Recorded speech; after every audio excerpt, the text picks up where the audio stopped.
Mad Max, the descent into the maelstrom of anarchy and decay. Every day is a fight for survival in the wasteland. The post-apocalyptic future breeds chaos and destruction. You think about Max, that's what you think of. Say Fury Road or Furiosa were your first films into the franchise, and you later find out that there were 3 made like 30 years before, and you think, oh yeah, I want to check these out.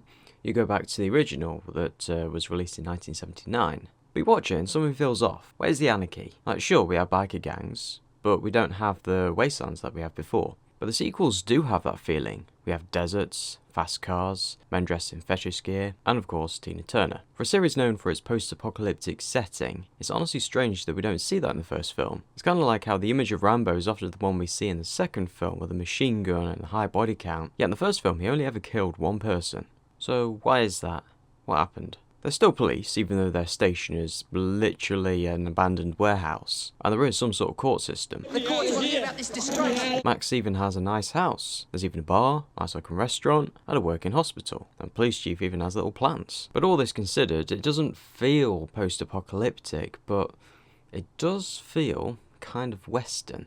The films are often described as westerns on wheels, and this first film definitely fits the bill on that. You got your lawman trying to keep order, dangers in the desert, you just have cars instead of horses. It's also been called ultra-violent in the past. Now by today's standards, you can't really say that. The film had to be cut to receive an X-rated in the UK, and then was passed uncut as an 18 in 1992, and then finally uncut as a 15 in 2015. Our standards of violence have definitely changed over the years, but that's not to say that it wasn't violent for its time. Most of the violence happens off screen. In fact, one scene that was cut back in 1979 in the UK to get the rating was a scene where the couple were dragged out of the vehicle. It was distressing and disturbing, but the actual violent acts on them happens off screen. But when violence is shown on screen, it is fairly brutal and realistic, and it definitely holds up after all these years. During director George Miller's early film career, he was also a resident at a hospital where he treated a lot of car accident victims. So knowing how they looked, he took that experience to help them make look as realistic as possible. A lot of films in the 70s just couldn't quite nail down the blood. It was sometimes too runny, or looked too bright, or too red. In comparison, this film stands out, which is impressive for a low budget film. The film cost around $350,000 to make, and with it making over $100 million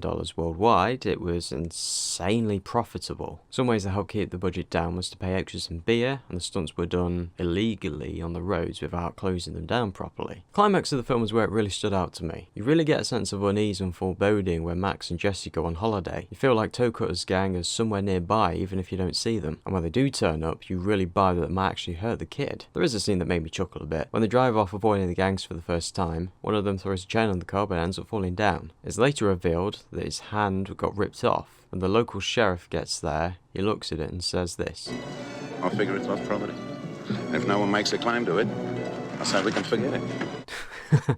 I mean, yeah, fair enough. Which, yeah, it could have easily taken me out at the moment, but considering the world has become a bit more jaded and a bit more, dare I say, used to the violence, I can believe that a sheriff like this will be so nonchalant about someone's dismembered hand. The very ending is also highlights. Not only did it inspire the whole Saw franchise, the chain in those handcuffs is high tensile steel. It'll take you 10 minutes to hack through it with this. If you're lucky, you can hack through your ankle in 5 minutes. But it also solidified that transition from Max to Mad Max. Now, so what happened between this film and the second film? Like, what made it post-apocalyptic? Mad Max 2 The Road Warrior has an opening montage that tells the history of the world before. There was a great war and everyone lost, and that was supposed to have happened sometime after the first film. Society is degraded even further, and the more you go along the films, the more it decays. But the exact cause of the collapse is kept vague, strongly implied to be nuclear war.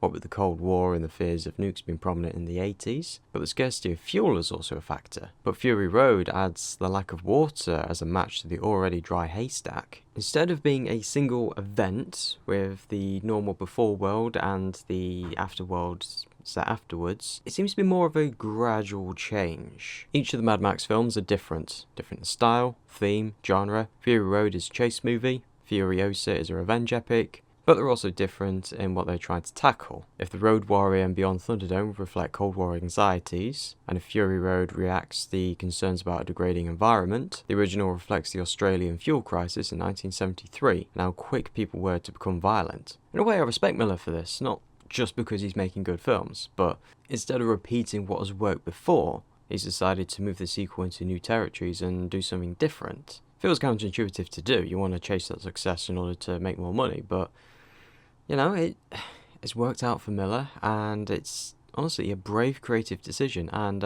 yeah, gotta respect him for that. And I love all the Mad Max films, but the first one I have a different type of respect for it. It's showing what you can do in terms of tension and world building and all these sort of things on such a low budget, and for spanning this franchise, which is obviously still going today. I gotta love this film. I love it, and if you haven't seen it, I really recommend that you do. Thank you very much for watching. If you like what you see, please subscribe, and we will see you later.